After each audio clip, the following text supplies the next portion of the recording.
Hey everyone, so in this video, we're taking a look at 8 different financial decisions that you may regret at some point in your life. And this isn't to say that you will certainly regret all of these in the future, but it's something that you want to take into consideration when making decisions in the future. So let's just get started with this video. Let's not beat around the bush here, and let's talk about the first one, which is buying too much house. So this is a mistake that many people can sort of run upon, and there's some reasons for this. One of them being that if you are buying a house where, say you have 3 people in your family and you buy a 5-bedroom house, well, that might seem pretty nice. You have a large house and you have more room to spread out. And if you look at the average size of homes in America over the past 50 years, you'll see that they've been increasing quite a bit. But with that comes the increasing cost of actually owning and operating that house that you have. So all 50 states have property taxes. So it doesn't matter if you live in Alaska, Hawaii, or New Jersey, you know that there are property taxes. And especially if you live in New Jersey, you might be paying $3,000, $4,000, $5,000, $6,000 per year in property taxes on a home that might be $300,000. The average size home might be paying $5,000 in property taxes in specific states. So just because you own that home doesn't mean that there are no costs associated with it. That's one of the biggest mistakes that people are making when they think if they get a mortgage and they can own that home after 30 years of paying that mortgage and it's smooth sailing into retirement, they don't have to worry about housing costs. That's just not the truth. You have to pay to heat that home, to cool that home, a new roof on that home. So the bigger that house, the more expensive it's going to be in general. So try not to get too much house. Just when you're buying your next house, consider getting something that fits you comfortably, but not 6 bedrooms for 2 people. It just doesn't make very much sense, and it's going to really eat away at your wallet and potentially make you house poor. A lot of people are what we call house poor, where they are paying too much for their mortgage and for owning their home out of their paycheck than what they should be. So a good rule of thumb to go by, and I'm not a financial advisor, this is all just free information that you can use, but a good number to go by is to try to keep your mortgage payments below about 30% of your gross annual income or your gross income for that specific period of payment. Okay, so maybe about 30%, 25%, keep it below that. Obviously the lower the better, but if you start to see your mortgage payments creeping up to about 40% of your income, 50% of your income, that could be a very strong sign that you're paying too much for this home, and maybe you should afford a smaller home, something that is not as expensive. So that's the first one there that you want to consider. And the next one seems quite obvious, but many people still disregard this. And this is by essentially tapping into your retirement funds to use that money for something else you might want to use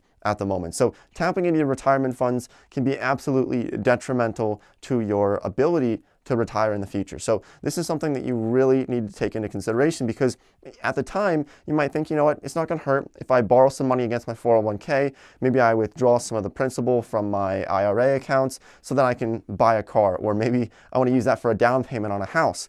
But you really want to strongly consider not doing this in a lot of situations. There's a couple reasons for it. One of them being, let's say that you withdraw some money from your retirement accounts so that you can buy a car. Well, you're withdrawing money from something that is appreciating in value so that you can buy a car that depreciates in value. It's like a double whammy. You're really hurting yourself there in most cases. Now, it's still understandable if you do have to borrow against your retirement funds in cases of emergencies, for example, maybe some medical bills, something very important, but for the most part, it's something that you want to touch last. You don't want to really touch your retirement funds, and trust me, in 10 years, you will likely regret taking money out of that account so that you can buy something now instead of waiting for it to grow even more for retirement. So that's something that you really want to heavily take into consideration when thinking about your financial decisions in your life. And the next one is foregoing further educational opportunities. So if you've watched videos on this channel before, you maybe have seen the one where we discussed whether or not college is actually worth it. And we ran the numbers. We found that statistically, if you run the numbers, it is still worth it to go to college. It's still, you're going to make more money and be able to pay off those loans. But that doesn't mean that everyone should go to college. But it's important to keep going with education, whether that is trade school, maybe that is community college, maybe that's an actual college, or maybe it's just your free local library. But the point is that it's important to continue to learn more. And that's a big mistake that people make. It's maybe they graduate high school, they get a job, and they don't go past that. They don't learn, they don't push themselves. Maybe they enter a trade, maybe they become a plumber or a welder or an electrician, and they don't go past that. They get their certification and they don't go past that. That goes for college education as well. People might get a bachelor's degree, maybe a master's, but then they don't go past that. They get their job and they stay at that level and they don't further educate themselves more and more and more. And like I said, you don't have to go to college, but find ways to educate yourself. For example, maybe videos like this one or reading books. I absolutely love reading books for free at your local library. It's just something that I think everyone should do. And if you're not doing that, it's just something that you will regret in the future, saying, why didn't I take the time to learn some things that I could have really, really benefited from? A great example of this is some people will read a book when they're 40 years old or 50 years old. So they'll read this book called Rich Dad, Poor Dad. Really good book. I'll leave a link for it down in the description. They'll read it and they'll say, wow, I wish I read this when I was 20. I wish I read this when I was 30 instead of reading it when I'm 50, because I could have made so many smarter decisions financially if I had just picked up this book earlier. So just pick up some books and learn as much as possible. It's so important. The next one is by foregoing insurance options or ignoring certain insurance options that may be available to you. So one of these that we could specifically talk on is life insurance. So especially if you have a young family, this is something that you're not going to want to push off, but so many people just keep pushing it off, pushing it off, pushing it off until it's too late, until you come down with some type of illness or you possibly even die, right? So this is what happens so often, but people just keep pushing it off, and eventually it's too late to get that life insurance. So consider picking up some life insurance when you're younger.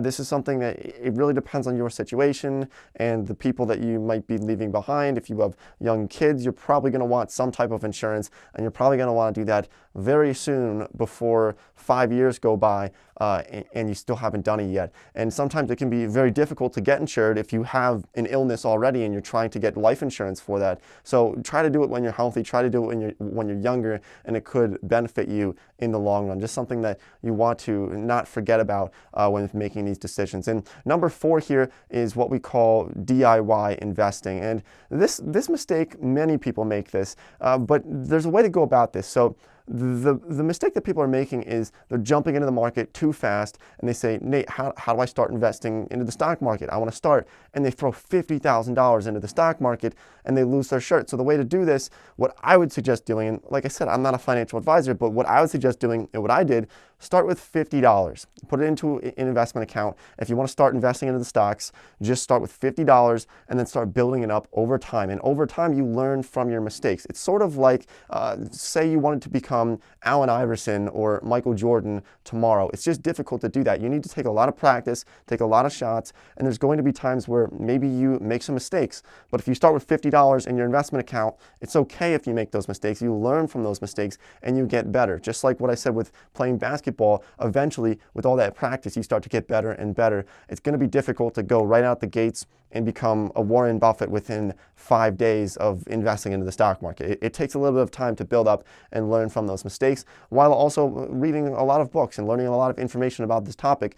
So don't jump into the markets too fast. Start to learn as much as you can about it and start with a small amount of money. Add $5, $10, $15, $20 per week to this account, and then eventually it starts to build up. You start to learn more, and then you become a much better investor over time without losing too much money up front or without making too many big mistakes up front. Number 3 is not refinancing your home mortgage. Now, if you just look at the interest rates from November until today, you've seen that they've gone down quite a bit. And with this, you can actually refinance your home mortgage to save money. Now, this isn't for everyone. It depends on the interest rate that you got and your credit score and how you're doing financially. But some people might want to consider refinancing their mortgage to get a better rate. And some people are leaving hundreds of dollars per month on the table by not refinancing their mortgage. So especially if you got a mortgage back some time ago and it was at a considerably high interest rate, you can refinance that and get a much lower monthly payment on it and save a lot of money. So just look into it. Something that you might want to consider doing after this video, just looking at your mortgage, looking at the current rates, looking at your credit score, seeing how you're doing financially, and then making that decision as to whether or not it's worth it. It's not going to be worth it for everyone. If you can get just a barely lower rate, it might not be worth it, but if you can get a considerably lower rate from your current mortgage, then it could be something that you want to look into. So pretty self-explanatory. We're not going to go too much into detail on that one. But number 2 is interesting. It's by essentially not having enough taxes withheld from your paycheck. Now, this one is somewhat debatable because you can go either way with this. Now, the issue here is that some people, especially if you find yourself not very good with managing money potentially, they'll have not enough money withheld from their paycheck. So maybe you have a 0, 1, or 2 from your paycheck, and you can decide how much money is getting withheld from your employer. That's the way it works. Uncle Sam doesn't trust us to pay all of our taxes at the end of the year, so our employer has to withhold that money from us, and then we will pay that money to the government at the end of the year, the balance, whether we still owe some money or they owe us some money. So that's why you'll get some tax returns and you might get some money back from the government in April, but it could also go the other way where you owe money to the government in April as well. So some people, if you find yourself in a position where you're not very good financially, then you might want to consider, and I'm not an accountant, you're going to want to consult an accountant with this, but you might want to consider having more taxes withheld from your paycheck so that you get money back at the end of the year instead of not having enough taxes withheld and then actually having to owe the government $1,000 or $2,000 at the end of the year. Especially if you're very tight on money, it could be something that is a little bit more psychologically better for yourself to get money back instead of having to pay into it when you can't afford to do that. So just something that you want to consider.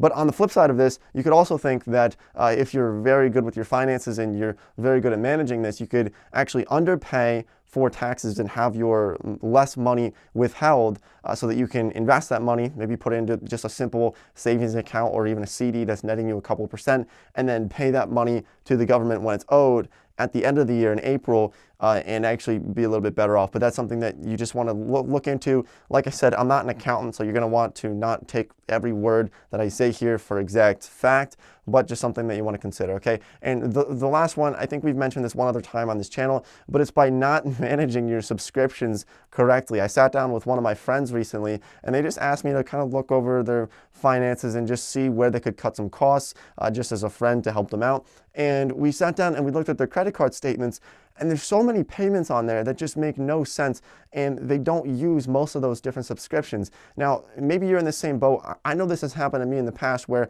maybe you have Amazon Prime and you're paying $6 a month and you're paying for it, but you're just too lazy to actually go onto your Amazon account, or maybe you forgot your password and you're too lazy to go onto your account and click cancel. So you just don't do it, and you see that $6 payment hitting your account every single month and you just never get around to it. Happens to me sometimes, happens to a lot of people.